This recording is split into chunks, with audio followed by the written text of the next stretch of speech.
Hello, everybody. My name is Kevin Dupuy. In today's topic, we are talking about physician assisted suicide versus euthanasia. So, the article I chose by Benjamin Shibata is an ethical analysis of euthanasia and physician assisted suicide, rejecting euthanasia and accepting physician assisted suicide with palliative care. So, a little bit about Mr. Shibata is that he is a graduate of UCLA with a degree in bioengineering, as well as he is currently a Master of Public Health student at George Washington University studying health policy. So it's kind of hard to find any information as well as a picture regarding who Mr. Shibata is. So this is a picture of where he went at UCLA.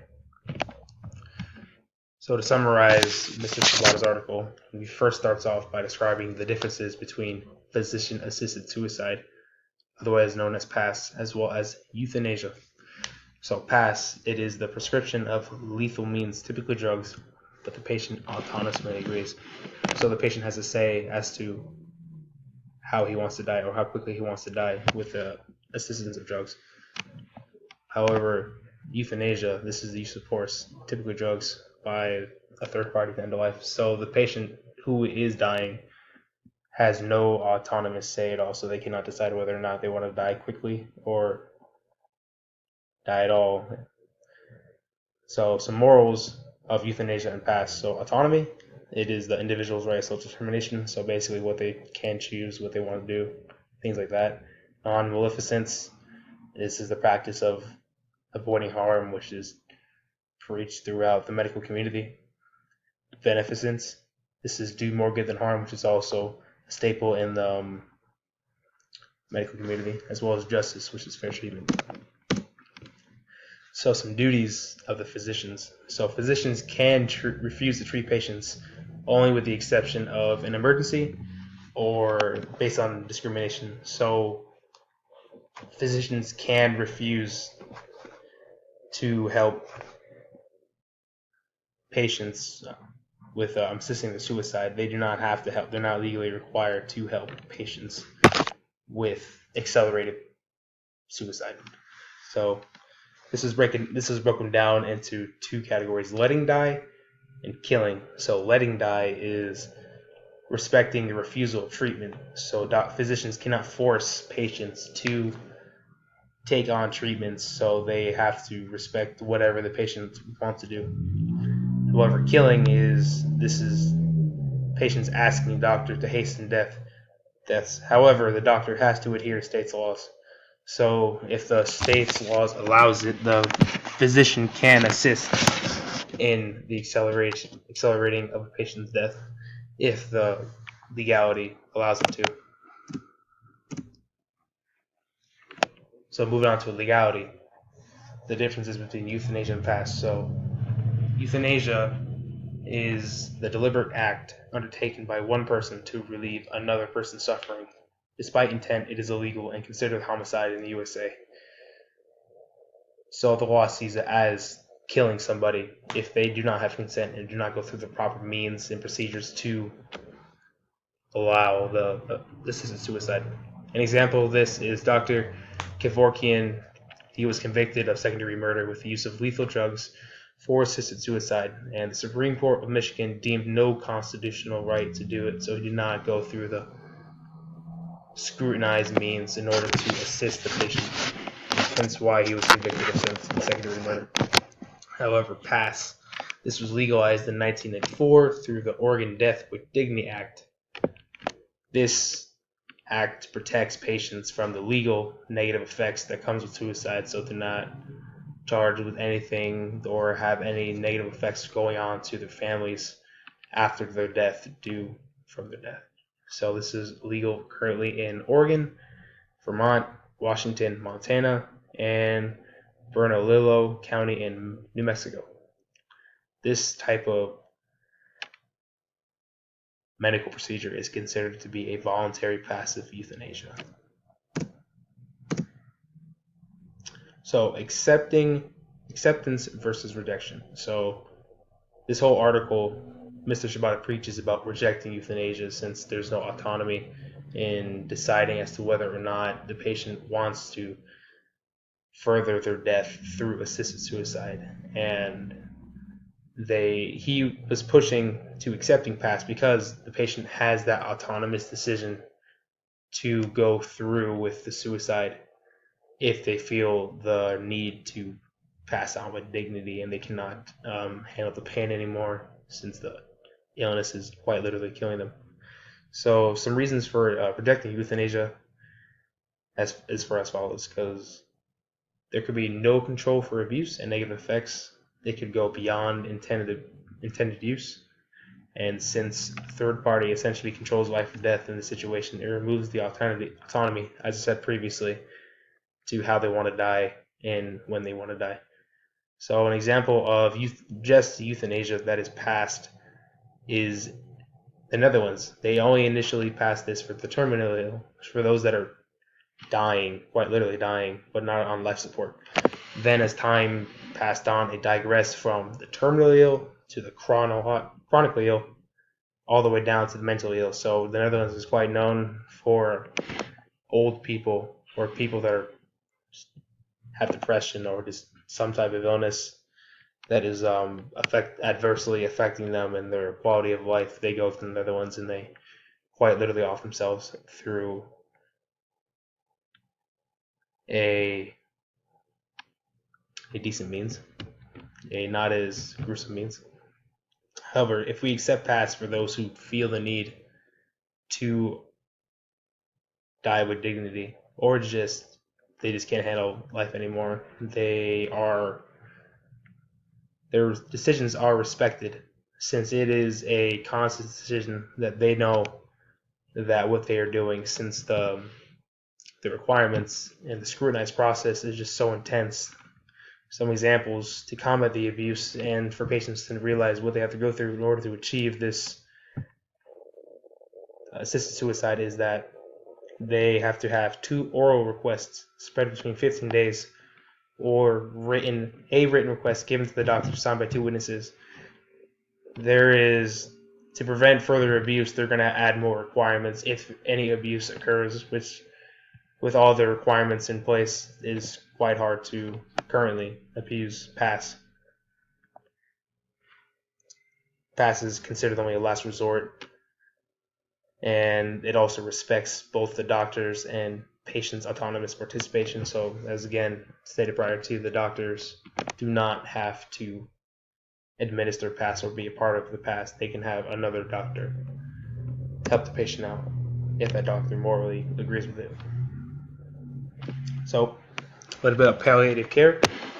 Dr. Balfour Mount is the founder of palliative care.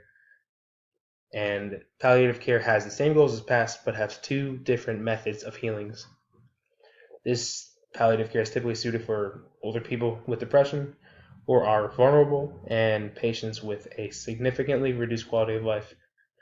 And they feel they should reject PASS because they feel that death does not heal. Some policy recommendations. Physicians provide details of palliative care to patients, provides a psychological assessment, and the option to opt out. And typically with palliative care, they promote, so patients who desire PASS have to hear about palliative care. So PASS is promoting palliative care to slow down hasty decisions without exhausting all means to assist in terminal, like mental illnesses, depression, anything like that isn't terminal.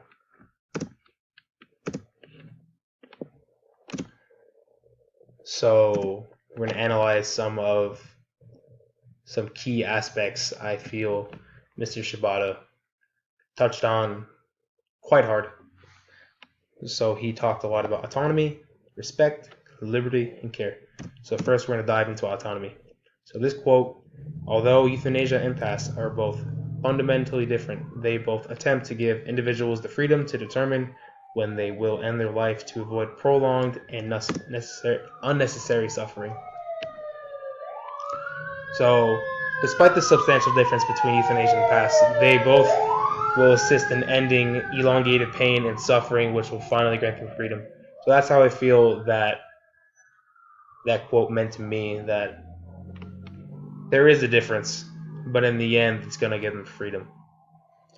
And that this passage elaborates on the idea that both methods produce the same result despite execution, and it paints a picture that the medical techniques have failed patients if death is the only viable option of being cured. The key word that stuck out to me in this passage was that freedom is really prevalent in this passage due to the fact that both means granted, and that palliative care cannot offer the same quick and painless freedom that death grants. So palliative care helps the patient, but they have to go through a little bit of struggle, turmoil, since it is not quick. It's definitely going to be a painful, long path for healing, if it even heals them in the end.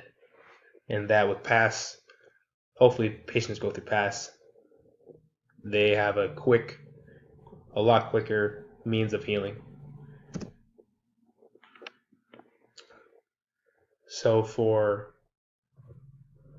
this, I also felt that there is an idea that physician assistance in dying may not be an obligation, but it may be inherent in the idea that a physician should respect the patient's wishes, provide comfort, and relieve suffering. So a little bit how I interpreted the quote was that physicians should help those that suffer immensely and are in dire need of relief, despite them not being obligated to do so in certain situations. So it ties in with the fact that respect with the autonomy of both the physician and the doctor. So this passage elaborates on the idea that a person's quality of life is completely reliant on others' individual choice to put an end to their suffering or have a decreased quality of life when a patient's life is finally coming to an end. So again, it's just related to the idea that the respect of the autonomy and the morality of each individual.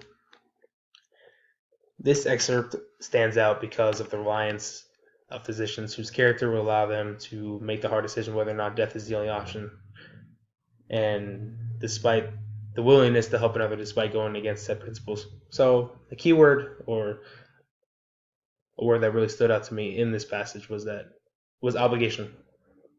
So obligation plays a key role in this quote due to the fact that the compliance to grant help to the suffering and treatment needed to heal. This does not apply to most cases, however, plays a vital role with patients near the end of their life.